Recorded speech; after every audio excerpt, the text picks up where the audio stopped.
Chicken fry. Okay ಪುಟ್ಟ, ಮಾಡೋಣ simple chicken fry.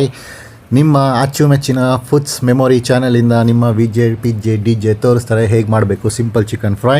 ಒಂದು ಪಾತ್ರೆಯಲ್ಲಿ ಚಿಕನ್ ಪೀಸ್ನ ತೊಳೆದುಕೊಂಡಿರೋ ಚಿಕನ್ ಪೀಸ್ನ ತೊಗೊಳ್ಳಿ, ಸ್ವಲ್ಪ ಸಾಲ್ಟ್ ಹಾಕ್ಕೊಳ್ಳಿ, ಸ್ವಲ್ಪ ಅರಿಶಿಣದ ಪುಡಿ, ಆಮೇಲೆ ಸ್ವಲ್ಪ ಚಿಲ್ಲಿ ಪೌಡರ್ ಹಾಕ್ಕೊಂಡು ಚೆನ್ನಾಗಿ ಮಿಕ್ಸ್ ಮಾಡಿಕೊಂಡು ಆ ಚಿಕನ್ ಪೀಸ್ಗಳನ್ನ ನೀಟಾಗಿ ಮಸಾಜ್ ಮಾಡಿ, ಆರಾಮಾಗಿ ಮಸಾಜ್ ಮಾಡಿ.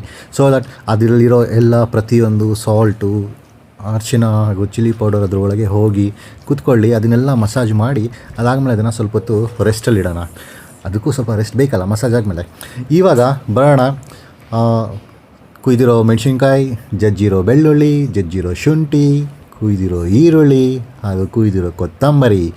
ಇಷ್ಟೇ ಗೆಳೆಯರೇ, ನೋಡಿ ಇಷ್ಟೇ ಐಟಮು. ಇಷ್ಟು ಐಟಮಿಂದ ಒಳ್ಳೆ ಅದ್ಭುತವಾದ ಚಿಕನ್ ಫ್ರೈ ಮಾಡೋಣ. ಸ್ಟವ್ ಮೇಲೆ ಇಟ್ಕೊಳ್ಳಿ, ಒಂದು ಪಾತ್ರೆ ಹಾಕ್ಕೊಳ್ಳಿ, ಒಂದು 4 ಸ್ಪೂನು ಎಣ್ಣೆ ಫಾರ್ ಫ್ರೈಯಿಂಗ್, ಓಕೆನಾ.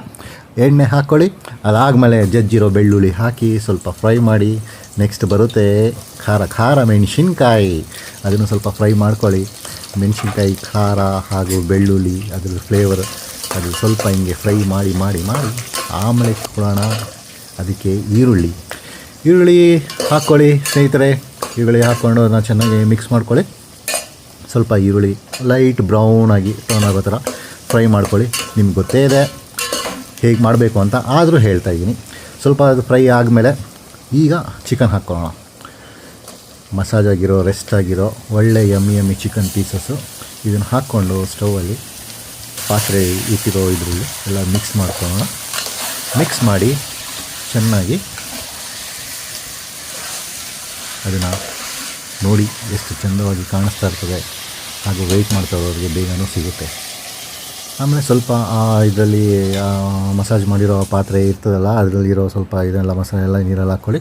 ಇದನ್ನು ಸ್ವಲ್ಪ ಹೊತ್ತು ಹಾಗೆ ಬೇಯಿಸೋದಕ್ಕೆ ಬಿಡಿ, ಕವರ್ ಮಾಡಿ. ಅದನ್ನು ಆಮೇಲೆ ಸ್ವಲ್ಪ ಹೊತ್ತು ತೆಗೆದು ನೋಡಿ, ಒಂದು 5 ನಿಮಿಷ 8 ನಿಮಿಷ ತೊಗೊಳ್ಳಿ. 8 ನಿಮಿಷ ಆದಮೇಲೆ ಜಜ್ಜಿರೋ ಶುಂಠಿ ಹಾಗೂ ಕುಯ್ದಿರೋ ಕೊತ್ತಂಬರಿನ ತಗೊಂಡು ಅದರಲ್ಲಿ ಹಾಕಿ ತಿರ್ಗಾ ಇನ್ನೊಂದು ಸಲ ಮಿಕ್ಸ್ ಮಾಡಿ, ಆಮೇಲೆ ತಿರ್ಗಾ ಇನ್ನೊಂದು ಸಲ ಕವರ್ ಮಾಡಿ ಬಿಟ್ಬಿಡೋಣ. ಸೊ ಅದನ್ನು ಬೇಯಲಿ. ಚೆನ್ನಾಗಿ ಬೇಯ್ದ ಇನ್ನೊಂದು 5 ನಿಮಿಷ ಆದಮೇಲೆ ತೆಗೆದು ನೋಡಿದ್ಮೇಲೆ ಸ್ವಲ್ಪ ಬೆಂದಿರುತ್ತೆ. ಇವಾಗ 1-2 ಸ್ಪೂನು ಪೆಪ್ಪರ್ ಪೌಡ್ರ್ ಹಾಕ್ಕೊಳ್ಳಿ. ನಿಮಗೆ ಎಷ್ಟು ಖಾರ ಬೇಕೋ ಅದ್ರ ತಕ್ಕಂತೆ ಪೆಪ್ಪರ್ ಪೌಡ್ರ್ ಹಾಕ್ಕೊಂಡು ಇನ್ನೊಂದು ಸಲ ಮಿಕ್ಸ್ ಮಾಡ್ಕೊಳ್ಳಿ. ಚೆನ್ನಾಗಿ ಮಿಕ್ಸ್ ಮಾಡಿಕೊಂಡು ಆಮೇಲೆ ತಿರ್ಗಾ ಸ್ವಲ್ಪ ಹೊತ್ತು ಇನ್ನೊಂದು 2-3 ನಿಮಿಷ ಬೇಯೋದಕ್ಕೆ ಬಿಡೋಣ. ಅದರೊಳಗಿರೋ ನೀರೆಲ್ಲ ಬಿಟ್ಕೊಂಡು ಚೆನ್ನಾಗಿ ಬೇಯೋದಕ್ಕೆ ಸ್ಟಾರ್ಟ್ ಆಗುತ್ತೆ.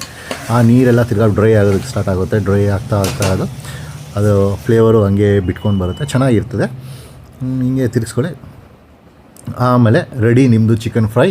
ಹಾಕಿ ರೈಸ್ ಜೊತೆನೂ ತಿನ್ನಿ, ಇಲ್ಲ ಜಸ್ಟ್ ಡ್ರೈ ಆಗಿ ಸೈಡ್ ಡಿಶ್ ಆಗಿನೂ ತಿನ್ನಿ, ಇಲ್ಲ ರೈಸ್ ಜೊತೆ ಮಿಕ್ಸ್ ಮಾಡ್ಕೊಂಡು ತಿನ್ನಿ. ತುಂಬ ಚೆನ್ನಾಗಿರುತ್ತೆ ಸ್ನೇಹಿತರೆ, ತಿನ್ನಿ.